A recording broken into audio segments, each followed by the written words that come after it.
उच्चतम न्यायालय ने बुधवार को इच्छा मृत्यु की इजाजत दी और अपने पहले आदेश में 32 साल के एक शख्स के जीवन रक्षक प्रणाली को हटाने की अनुमति दी। ये शख्स 12 साल से ज्यादा वक्त से कोमा में है।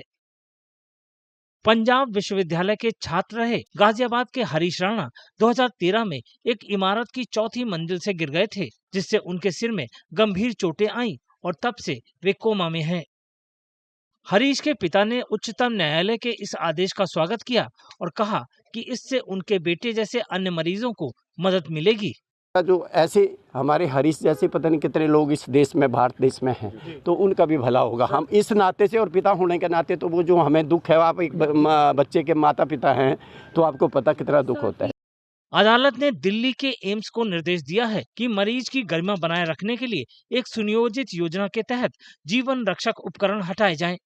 क्या बताया, कब तक एग्जीक्यूट करेंगे, लागू कब तक करेंगे? वो तो लागू इम्प्लीमेंट है जी, वो तो हमारे ऊपर, जब बेटा आएगा शाम को तो उसके बाद हम डिसाइड करेंगे आपस में। वो तो फिर उसके बाद हमने एम्स ले जाना है उसको, एम्स में वो रखेंगे।